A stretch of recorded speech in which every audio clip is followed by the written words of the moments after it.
पाकिस्तान के अवाम को ये खुशखबरी देना चाह रहा हूँ कि इस साल हमारे पास गन्ने की फसल बहुत अच्छी है। तारीखी तौर पर यहाँ 83 मिलियन टन गन्ना पैदा हुआ, लेकिन इस साल ये 100 मिलियन टन से ज़्यादा गन्ना पैदा होगा। 100 मिलियन टन गन्ने से हम तकरीबन अंदाज़ा कर रहे हैं कि 9 मिलियन टन चीनी पैदा करेंगे।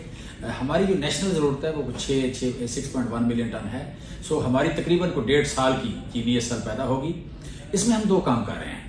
एक ये कि हम गन्ने का रेट मिनिमम रेट फिक्स कर रहे हैं या मैक्सिमम रेट फिक्स कर रहे हैं, और साथ चीनी का रेट भी फिक्स कर रहे हैं।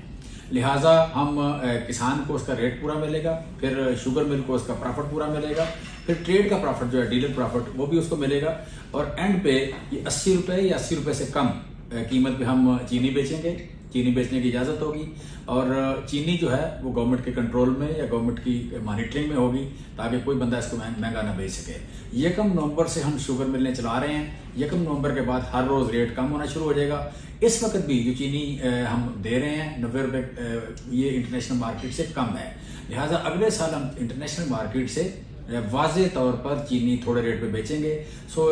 हम जो अपने अवाम से जो वादा किया था कि जी हम इंटरनेशनल मार्केट में कीमतें कब कम होती हैं वो बात की बात है, लेकिन हमारी जिस चीज़ की प्रोडक्शन अपनी है वो चीज़ें सारी की सारी हम इंटरनेशनल मार्केट से सस्ती बेचेंगे, और अपने आवाम की परचेजिंग पावर के हिसाब से उसको लेके चलेंगे।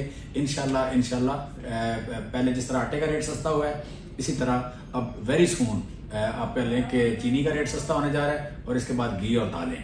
4 चीज़ों की जो बार बार हम बात कर रहे हैं, जो बुनियादी है आटा, चीनी, घी और दालें, ये चारों चीज़ों का रेट विद इन नवंबर, आटा सस्ता हो गया, दालें सस्ती हो रही हैं, चीनी नवंबर से सस्ती हो जाएगी, और इसी दौरान हम आपको घी में भी सब्सिडी दे के सस्ता करेंगे।